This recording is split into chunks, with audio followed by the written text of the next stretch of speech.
मां शब्द को ही कलंकित कर दिया झुंझुनू जिले की इस घटना ने। जी हाँ, झुंझुनू जिले के वार्ड नंबर 53 नया बास में रविवार को जो सुबह का वक्त था, दिल दहला देने वाली खबर सामने आई। हालांकि इस घटना का पर्दाफाश भी हो गया है, जहां एक मां ने अपनी 17 दिन की मासूम बेटी को पानी की होद में डुबाकर बेरहमी से मार डाला। आरोपी महिला निशा उर्फ आचकी देवी दूसरी बार बेटी पैदा होने से नाराज थी। यहाँ वो कहावत भी साबित हो जाती है कि महिला ही अक्सर महिला की दुश्मन बन जाती है। एक माँ ने अपनी बेटी को इतने खौफनाक तरीके से मौत के घाट उतार दिया, उसकी बेरहमी को आप समझ सकते हैं। बेटे की चाह थी, इसलिए इस खौफनाक कदम को उसने उठाया है। रूढ़िवादी जो कुरीतियां हैं वो अभी भी कहीं न कहीं समाज में दिखाई दे रही है। झूठी कहानी गढ़ी, परिजनों ने सख्ती की तो कबूला गुनाह। घटना के समय घर पर सिर्फ निशा और उसकी 2 साल की बेटी और 17 दिन की नवजात थी। परिवार के लोग खेत में काम करने गए थे।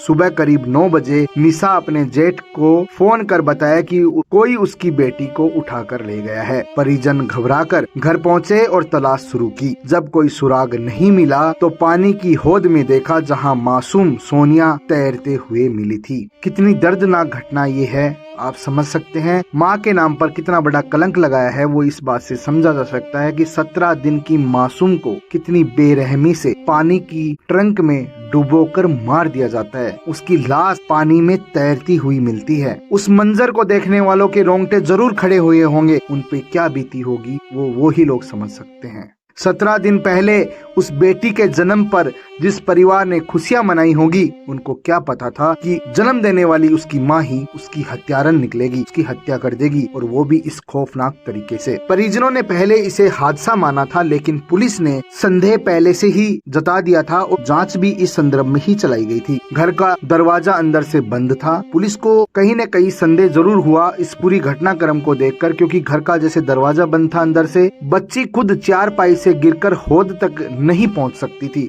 17 दिन की बेटी है, वो कैसे होद तक पहुंच गई? पुलिस को इस बात का भी संदेह हुआ। होद का जो ढक्कन था वो भी बंद था, जिससे कोई बाहरी व्यक्ति उसे डाल नहीं सकता। घर की 4 दीवारी भी ऊंची थी, जिससे किसी भी बाहरी व्यक्ति का अंदर आना मुश्किल था। जब परिजनों ने निशा से सख्ती से पूछताछ की तो उसने अपना गुनाह कबूल कर लिया। बेटे की चाहत में बेटी की ले ली जान। पुलिस पूछताछ में निशा ने बताया कि वह बेटे की चाह रखती थी, चाहत थी कि बेटा पैदा हो, लेकिन दूसरी बार भी बेटी हो गई, जिससे वो नाराज थी। वो भी किसी की बेटी थी, ये समझना चाहिए था कि उसे भी इसी दरिंदगी के साथ, इसी दर्दनाक तरीके से मौत के घाट उतार दिया जाता, तो क्या आज वो खुले आसमान में सांस लेती? उसके हाथ कब कपाए नहीं होंगे जब उसने ये वारदात को अंजाम दिया है। उसका मन नहीं पसीजा होगा, उसके दिल में दर्द नहीं उठा होगा, क्योंकि जिस तरीके से खौफनाक मंजर के तरीके से इस वारदात को अंजाम दिया गया है, वो कोई हैवान ही ऐसी घटना को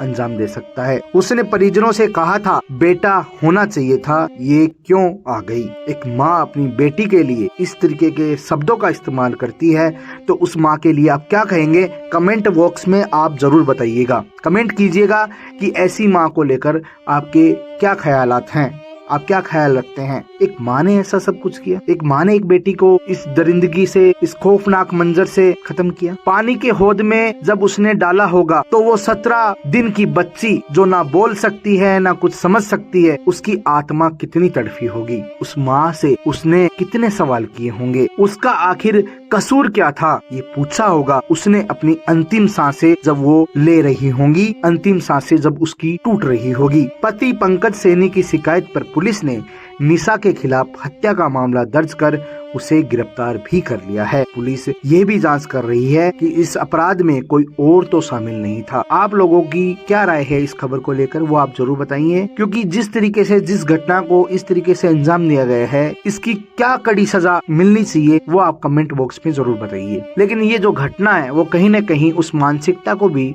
उजागर करती है कि एक महिला किस प्रकार एक महिला की दुश्मन बन जाती है। ये कल सूचना मिली थी, पंकज कुमार सैनी नयाबास मोहल्ले में एक व्यक्ति है जिसके यहाँ नवप्रसूता करीब 17 दिन की बच्ची थी। तो नवप्रसूता ने सूचना दी कि बच्ची अचानक गायब हो गई, जिस पर मौके पर पहुंचे थे और बच्ची का तलाश किया तो परिसर में ही बने हुए एक टैंक में बच्ची की लाश मिली थी, और जिसके संबंध में उसके पति से अनुसंधान किया गया तो पति ने स्वीकार किया और रिपोर्ट भी दी कि उसकी पत्नी ने उस बच्ची को पानी के टैंक में डाल के मार डाला। पत्नी को हिरासत में लिया जा चुका है, अनुसंधान किया जा